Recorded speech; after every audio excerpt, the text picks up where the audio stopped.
आज सकाळपासूनच ठाणे परिवहन सेवेच्या सुमारे 700 चालक आणि वाहकांनी बेमुदत संप पुकारलाय. आनंदनगर टीएमटी डेपो बंद झाल्यानं प्रवाशांचे हाल झालेत. या डेपोतून ठाणे, कळवा आणि मुंब्र्यातील विविध भागात बसेस रवाना होत असतात. यामुळे प्रवाशांना आपल्या कामावर जाण्यास विलंब होत असून महाविद्यालयीन आणि शालेय विद्यार्थ्यांना देखील याचा फटका बसणार आहे. 20,000मध्ये आमचं घर चालत नाही, त्यामुळे वेतनवाढ करावी आणि बस वेळेत नाही आली तर वेगवेगळ्या मार्गाला गेली तर दंड आकारला जातो, ते करू नये यासाठी हे आंदोलन करण्यात येत आहे. महाराष्ट्राचे उपमुख्यमंत्री एकनाथ शिंदे आमच्या मागण्यांकडे लक्ष द्यावं अशी मागणी आंदोलक चालक वाहकांनी केली आहे.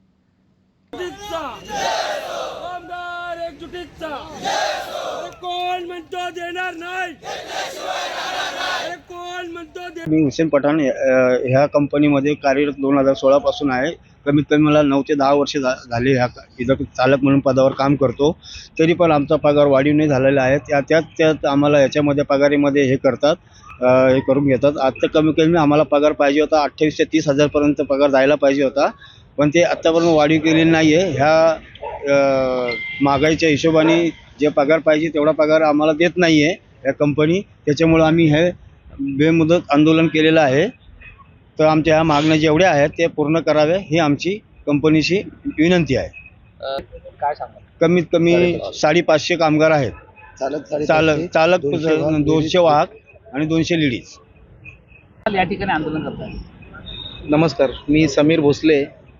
प्रथमतः मी ठाणेकरांची माफी मागतो की आपली आज गैरसोय होत आहे. किंबहुना आम्ही 2016-17 पासून इथं चालक वाहक म्हणून काम करत आहोत. 14,000 ते 20,000पर्यंत पगाराची वाढ झालेली आहे. वाढत्या महागाईमध्ये घर चालत नाही. शासनाकडे किंवा कॉन्ट्रॅक्टदारकडे आम्ही वेळोवेळी पगार वाढीसाठी आम्ही मागण्या करत आहोत, परंतु कॉन्ट्रॅक्टदार प्रशासनाचं ऐकत नाही. आत्ताच 14 ऑक्टोबरच्या रोजी GRमध्ये वाढ झालेला आहे. बेसिक वाढ, मूळ वेतनामध्ये वाढ झालेली आहे, परंतु कॉन्ट्रॅक्टदारने आहे त्याच वेतनाच्या जुन्या श्रेणीप्रमाणे त्याने पगार दिलेला आहे. कामगारांवरती ही वेळ आलेली आहे, कारण की ठेकेदार स्वतःच्या मागणीवरती ठाम आहे, म्हणून कामगार आज रस्त्यावरती बसलेला आहे. आमच्या मागण्या लेखी स्वरूपात त्यांनी मान्य कराव्यात व आम्हाला लिहून द्यावं. आम्ही दुसऱ्या क्षणाला गाडी काढायला तयार आहोत.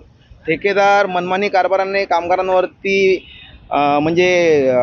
पैसे पगारातून कटिंग करण्याच्या स्वरूपात जे काही प्रकार करत आहे, फेरी उडल्याबद्दल किंवा एखादी फेरी शॉर्ट रूट झाली, लॉंग रूटला गेला नाही, टायमाअभावी ती गाडी डेपोला येते, 3-3 हजार 5-5 रुपये कटिंग केलेले आहेत. वार्षिक वाढ नाही, जशी मुळात भेटली पाहिजे 1,000-2,000. 20,000 कुठल्याही सर्वसामान्य माणसाचं घर चालणार नाही. मी परत एकदा सांगतो, आम्ही कुठल्याही प्रवाशांना वेठीस धरण्याचा प्रयत्न करत नाही आहोत.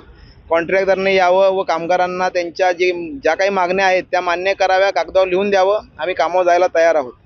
20,000 घर कोणाचंही चालत नाही, कोणी चालवून दाखवावं. कुठलाही नवीन कामगार तुम्ही घेऊन या इथे, चालक असेल, वाहक असेल, तो या महागाईत जगूच शकत नाही, टिकूच शकत नाही. 80% कामगार भाड्याने राहतो. 5-6 हजार रूम भाडं भरलं तर त्याला पगाराचे राहतील किती पैसे? तो काय घर चालवेल? तो काय कुटुंबाचं पालनपोषण करेल? काय दवाखाना करेल? काय मुलांना शिकवेल? तो आमची कळकळीची विनंती आहे महाराष्ट्राच्या उपमुख्यमंत्र्यांना की आपण या ठेकेदारांना सांगून किंवा शासनाच्या GRमध्ये बदली करून कंत्राटी चालक वाहकांना जो पगार दिला जातो, बेसिक दिला आहे आता त्यांनी 18,000 रुपये आणि DA दिला 29 रुपये, हा कुठल्या नियमात बसतो आपणही बघावं. आम्हाला आश्वासन देऊ नये, आता कॉन्ट्रॅक्टदारने रायटिंगमध्ये द्यावं. आम्ही आमचं आंदोलन मागं घेऊ. साधारणपणे किती वाहक चालक आहेत? इथे आनंदनगर घोडबंदरमध्ये 550 वाहक आहेत, 600च्या आसपास कंडक्टर आहेत. आपल्या तशाच दुसरा एक डेपो आपला कोपरीचा आहे, तिथंही 350 चालक आहेत, 200च्या आसपास वाहक आहेत. प्रत्येकाला कामाची गरज आहे, म्हणून 8-9 वर्ष इथे कामगार टिकून आहेत. त्याचा गैरफायदा कॉन्ट्रॅक्टदारने घेऊ नये. त्यांनाही कामाची गरज आहे, आपल्यालाही कामगारांची गरज आहे. ही वस्तू ती लक्षात घ्यावी, एवढीच मागणी आहे.